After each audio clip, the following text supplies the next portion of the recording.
Just imagine going to the Super Bowl and getting the playbook handed to you from the team that you're going up against. This is basically what the Democrats do. I'm Eric Wilson, Managing Partner of Startup Caucus, the home of campaign tech innovation on the right. Welcome to the Business of Politics show. On this podcast, you're joining in on a conversation with entrepreneurs, operatives, and experts who make professional politics happen. Today's conversation is all about the state of campaign tech on the left. Yes, the left. Higher Ground Labs, the Democrats' startup ecosystem hub, recently released their annual political tech landscape report, which you'll find linked in the show notes. If you've ever seen the very crowded chart of all the tech that Democratic campaigns use, you know this report. We're digging into the report and sharing some insights about this unique glimpse into what the other side is working on and building. To share their thoughts, we're joined by Matt Daler, Vice President at National Public Affairs. He's run campaigns all over the country and advised campaign tech startups. And Amanda Elliott, founder of Anchor City Strategies, the author of The Doom Scroll on Substack, and an experienced digital strategist. So, ladies first, Amanda, we'll start with you. What was your big takeaway from reading this report? My big takeaway is something I think maybe you guys can both relate to, is just that the fact that Higher Ground Labs even put out this report signals a level of seriousness about tech and campaign tech specifically that maybe is a little bit lacking on our side. So every time they put this report out, or, some group talks about the political tech stack on the left, it makes me do this whole introspection of wow, nobody on our side of the aisle really talks about tech in this way. That's always the biggest headline that I get from stuff like this. And I even put that, in Doom Scroll a couple of weeks ago, is just we don't talk about this. So I love that we're doing this podcast, but the right just doesn't talk about tech that much. Yeah, there's a level of professionalism and sophistication in reports like this that you just look at the contributors they had. I think they probably had a few dozen people contribute. They had someone whose job it was to produce that report. They got input from other people. So it's very professional, very intentional, which I think is different from our side. Yeah, agreeing with everything Amanda's saying. Just imagine going to the Super Bowl and getting the playbook handed to you from the team that you're going up against. This is basically what the Democrats do is, they come together, talk about their problems, their successes, and then they publish this report and we can all read it. And I feel like we just go around in circles on the right being like, wow, look at this. And there's no innovation. We don't take it any further besides reading this, hoping others will do something about it. Or frankly, we kind of just get behind and wait for the next thing to appear in our ecosystem. Yeah, it does read a little like there's a cultural difference where the left is much more of a movement of a political party, where on our side, we are a collection of competing interests, different businesses. When you're in a movement, when you're on the same team, you want everyone to have the best practices and make sure they're doing everything the right way. When you're competing as a bunch of small businesses, you're trying to keep your secret sauce. You don't want to share what you're doing. And we all know that there's no secret sauce. It's hard work. It's making sure that you're organized. And by the way, it helps to have really good tech and tools, but this ecosystem sharing that they have is indicative of a movement, of a party, rather than what we seem to have. Yeah, I think it's always kind of been that way, and we have this conversation so often. I remember when Red came out a couple of years ago. That was a big conversation around that. Is we have all these competing payment processors or whatever, and the Democrats forever ago coalesced around Act Blue, which gave them a huge advantage. And it took us how long to get Win Red? Right. It doesn't solve all the problems, but it is kind of a symbol of just the difference in culture between our side and their side, and how they rally around different companies or tech products and just make it work and approach it as a movement, like you said. And I know we've got a lot of Democratic listeners to the podcast. And so I want to make sure that we also appreciate that the grass is always greener on the other side. I think if you had a frank conversation with our counterparts on the left, they'd say, "Oh, the Republicans have it, figured out." And we'll get to it in a minute, but there's some places where we certainly do have an advantage when it comes to running campaigns. But there is a downside to this sort of centralization. So one of the things that is mentioned in the report is NGP Van, every action. It's been rolled up into this new company called Bonterra, which is managed by Apex, which is a giant private equity firm, and they've just laid off a bunch of employees. And so there starting to be some concerns about, okay, this company got so big, it's used by all Democratic campaigns, left-wing nonprofits, and PACs. It was making so much money that it became of interest to private enterprise, and then it may not be run in the best way for their movement. So I think it's important that we are clear-eyed about there are some advantages and disadvantages, or at least some diminishing margins of return. Yeah. And I mean, when you read this, and if you're running a campaign, you should really read this. We face similar problems. You can pick little things out of the report, like, oh, yes, we definitely face that issue. They admit it, and then they talk amongst their peers about it. Now, we don't know what goes on at all the shops in DC, but we can assume that, not much of that leaks outside to try to make anything better.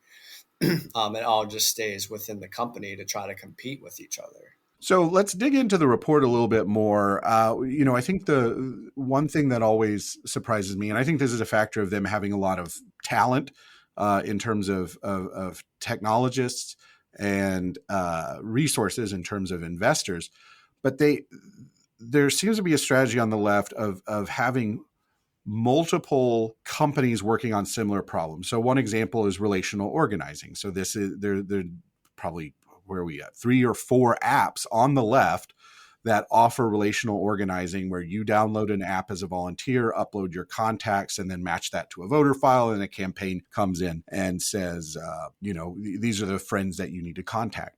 What do you make of that strategy of them kind of putting a bunch of options out there at the same time? To me, it says at the end of the day, even Democrats are still like into capitalism. I mean, as much as they like to pretend otherwise, like they're still going to embrace this whole let's have a bunch of different small startups compete to create a good product, and it's easier to scale for these companies anyway. And the last thing you want on election day or leading up to election day is like put all your eggs in one basket on this like new tech product and then have it fail or crash. And I think they get that. So I mean, everyone I think in the political world should understand that. So I think it just behooves them to, and they get it, because they're still at the end of the day capitalists just like we are. They I think the competition is a good thing. Well, I tell people all the time that the left is using capitalism to advance socialism, and they've perfected a technology to advance their ideology. Yeah, it's kind of ironic. One of the other things that I think jumps out with that strategy of letting a bunch of different flowers bloom is it bypasses a problem that I see with companies on our side, which is, I call it the double sales problem.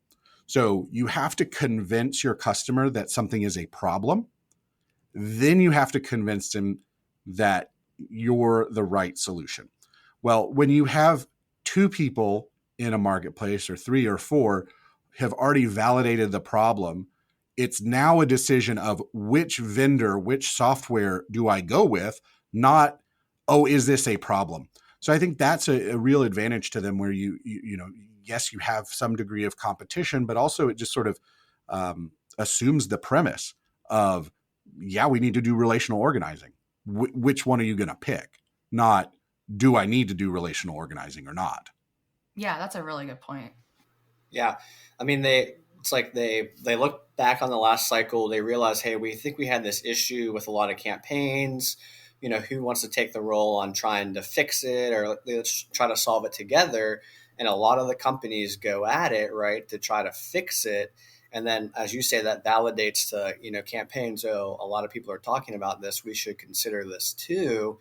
And I just don't think that we are good at admitting that we failed at getting better at something, or being creative when they just go right at it, because it makes them better, and they get the entire ecosystem going at trying to solve it instead of just one-off companies handling it themselves, which on our side it's very hard to get traction, right? I mean, just working with you, Eric, and the Startup Caucus and trying to get those companies plugged in with campaigns, it's hard. It's really hard. A lot of campaigns don't want to take these risks with using resources on something that they want to assume maybe is not a problem to them, and then to realize afterwards when it's too late that, oh, this could have helped.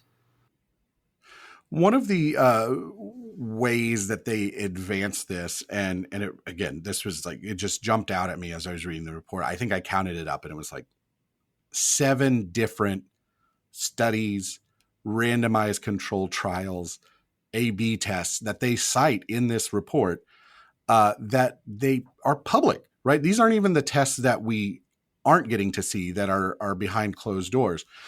They're using their nonprofits and these sort of dedicated PACs to test out the technology and come up with these tests, which I think goes a long way in helping their ecosystem buy in. Are we doing anything like that on our side in like a coordinated way? If there is, let me know. Seriously. Yeah, exactly. Probably not, because I mean, I feel like for us, they just go back to we just do TV. That is what we do as the nonprofit or the organization, or we do mail or so forth, and it's not trying anything new. Yeah, and there is I think there's again, it goes back to this difference between our movements, our political parties, right? Where they sort of have this always on of we're always, whether it's abortion, the environment, labor unions, they've always got something going on. Whereas on the right, it seems like we kind of pop up around elections, like, because I mean, I guess if you There's want not to a be lot of glib, long-term planning. And yeah, I mean, I guess, I don't know. One of the things that also kind of stuck out to me as I was reading this, or one of the big questions I had was like, okay, they have all these companies and we're sitting here talking about how awesome, they have all these startups and whatever. But I want to know, who are the people that are actually starting these companies and like launching these products? Are they tech people who just happen to be Democrats? Are they Democrat operatives who like leave the campaign world to go start these tech companies because they see the need? Like, who are these people and where is the incentive? Like, where are the incentives coming from to like launch these companies to begin with? And where is that missing on our side? Like, I work with campaign people all the time, day in and day out. I don't know if I were to poll them, like, would you start a tech startup or like launch a company or something? Like, I could probably count on one hand the number of people who would say yes. yeah, and so I think a couple of things are happening that I could point to. The first is there's it is easier to step away from your job at a Facebook or a Google or a Netflix and then go build something for Democratic campaigns. And if it doesn't work out, you've always got your job back at the other. That door does not go the same way for a Republican. I think they would. So there's a little bit of a risk there. So you get the pool is a little bit better. There's also, again, it keeps going back to the cultural thing. The Republican technologists that I talk to all the time, they're like, well, yeah, I'm a Republican, but I'd really rather just build an app that goes out and makes a bunch of money, and then support candidates that I like. They don't really see there's not as much cause based. They're not willing to give up the financial return because it supports their team. The last thing that I'll say, it goes back to this nonprofit ecosystem that they have. So you look at, from an investment perspective, we're looking at what is the total addressable market? How big can you possibly get? And, if you're just looking at Republican campaigns, there's an upper limit on that. But on the left, you say, okay, well, I can do lots of Democratic campaigns But then I could also go do Greenpeace or Human Rights Campaign or all of the labor unions. And they've just got this huge ecosystem of nonprofits that in a lot of ways help subsidize their technology development that we are missing on the right, just because we don't have as developed a nonprofit ecosystem. You're listening to the Business of Politics show. We're talking about the latest report from Higher Ground Labs about the campaign tech landscape on the left. All right, there are three big things that they highlight in their report. The first is fundraising. The second is influencers, and the third is data and infrastructure. So I want to break down those. So they put a real emphasis. So, listeners of the show know that we face a deficit on the Republican side of the aisle when it comes to grassroots fundraising. That typically means online fundraising. We know that gives us a huge disadvantage on hard dollars. The Democrats are far and away more skilled at this than we are. They're in a better position. But you read this report and they are very focused on maintaining their advantage to figure out how do they stay ahead of generational changes? How do they avoid the spammy tactics that we've talked about? What did you make of, well, they offer a few solutions. I'm curious to see if any of them jumped out to you as particularly noteworthy as something that we might be able to use on the right. Yeah. I mean, back to, we're facing the same problems as they are, and the report shows that.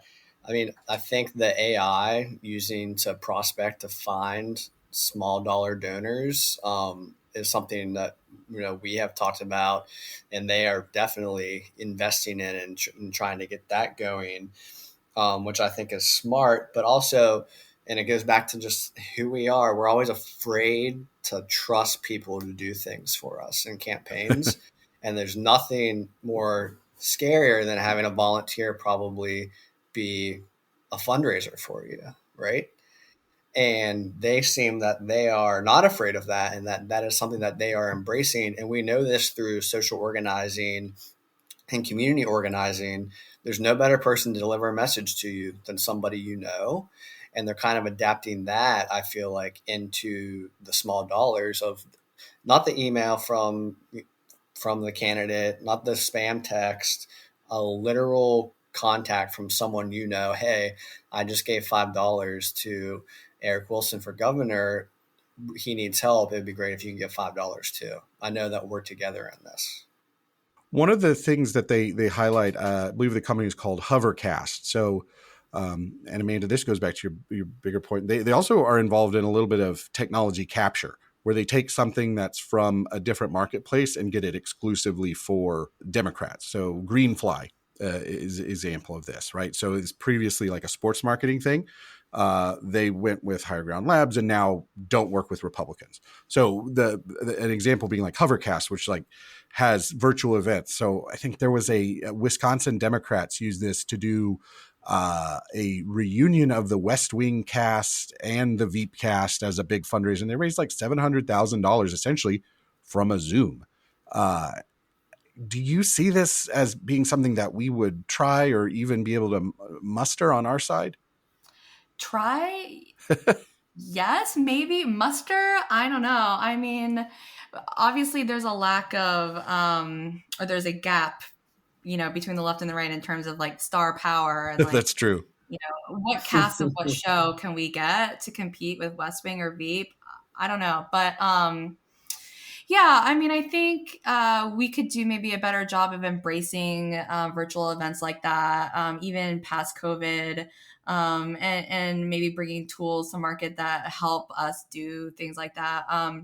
And again, like Matt was talking about their whole relational organizing thing, that jumped out at me too. Is like, yeah, that's a really smart tactic to maybe try to lean into and utilize. But will we do it on our side? I don't know, because again, like it goes back to a culture thing. Like Republican campaigns just don't tend to buy into the relational organizing aspect of campaigning, which is kind of a shame. But should we try it? Yes. Well, do I think there will be some campaigns out there who are going to be more innovative and willing to try these things? Yeah, absolutely.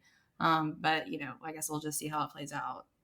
I also want to go back to something Matt touched on, which was the sort of the software following the donor.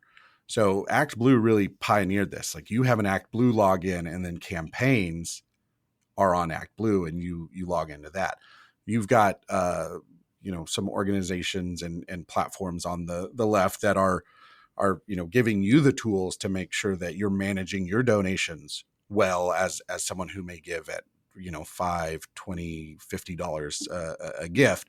And so I think that's a trend that's worth keeping an eye on. One of the things that I think our site has woken up to is the need for more of a conversion funnel, more of personalization.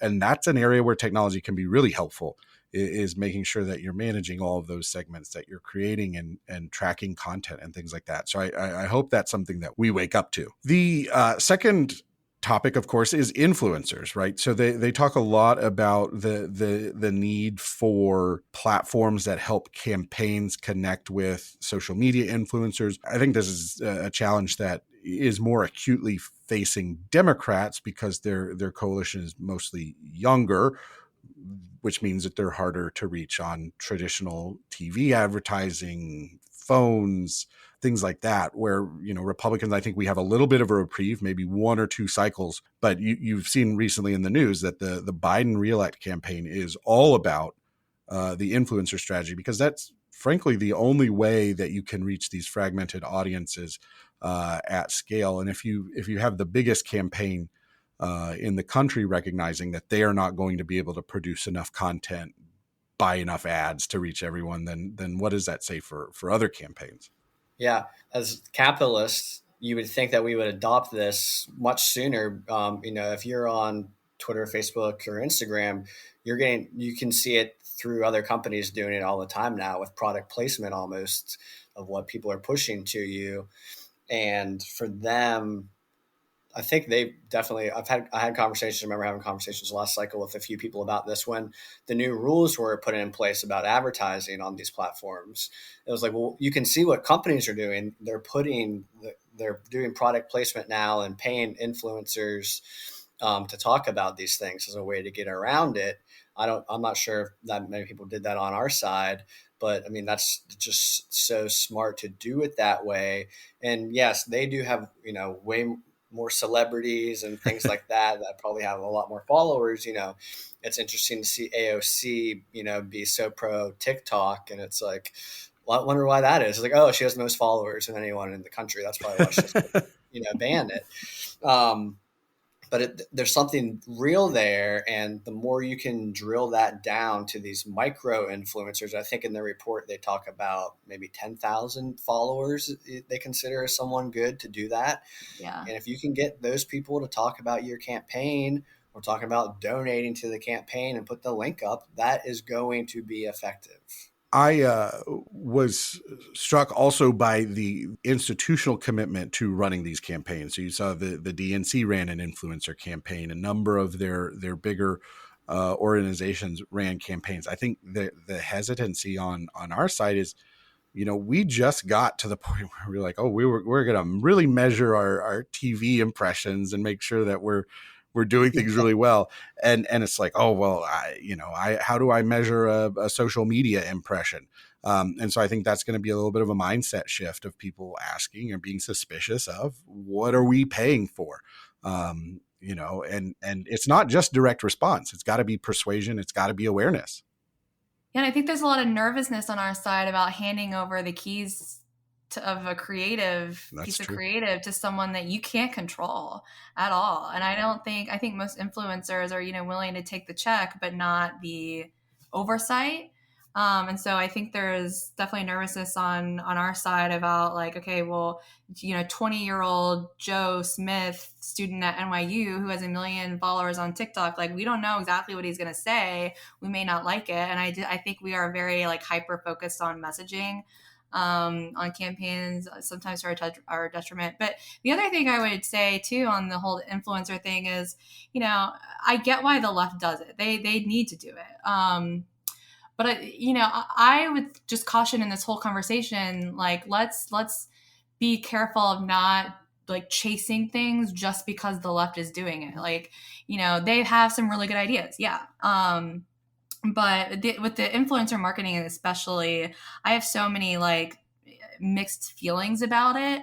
I don't want to not try it on our side, but I also don't want to like pour all these resources into it just because Democrats are, because like you said, our voters aren't on TikTok. So like as digital strategists, we still need to be very cognizant of pouring time and effort into places where we know our people are. Not that we should ignore these other platforms or these other mediums, but just kind of like being aware of like striking that good balance. Yeah. We're different constituencies, different campaigns, different needs. And I think that's always, when people ask me, it's like, oh, do you just copy and paste what the left does? And like, that doesn't work.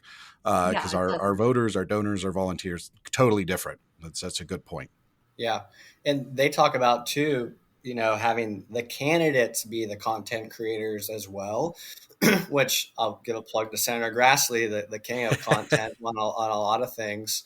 But being creative like that, I mean, Corn Watch, Dear Dead, things that he said on Twitter that just catches fire. Not just you standing outside of the county GOP office. Hey, just met with 20 people at the county GOP office.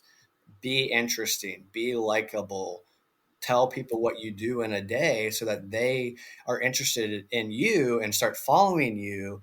And hopefully you can turn that into something offline.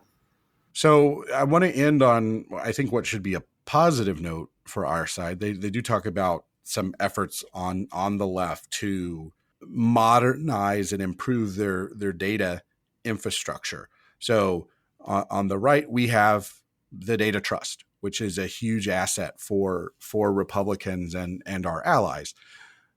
The Democrats don't have that. I think people should be surprised to know that voter files are a huge moneymaker for state Democratic parties, and that is not the case on the right. And so there's been a struggle to undo that. And you see this a little bit in their report where they're focusing on making sure data is being shared, making sure data is being organized in a fashion. But that's something that we learned our lesson on and caught up and I think leapfrog. So again, kind of cautionary tale about resting on your laurels.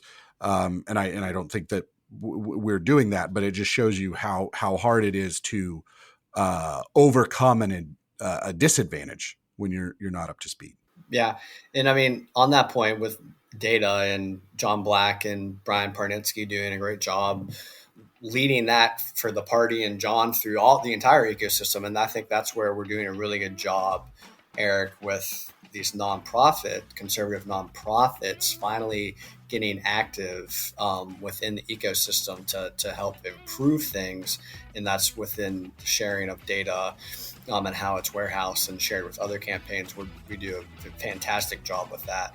Well, I want to thank our guests, Matt Daylor and Amanda Elliott, for a fascinating conversation. You can learn more about them in our show notes. And if you have your own thoughts to add, make sure you shoot us an email or tweet us. Eager to hear your thoughts. Again, you can read that report at the link in our show notes. Remember to subscribe to the Business of Politics show wherever you get your podcasts. And if this episode made you a little bit smarter, all we ask is that you share it with a friend and maybe it'll spark a conversation. With that, I'll say thank you and we'll see you next time.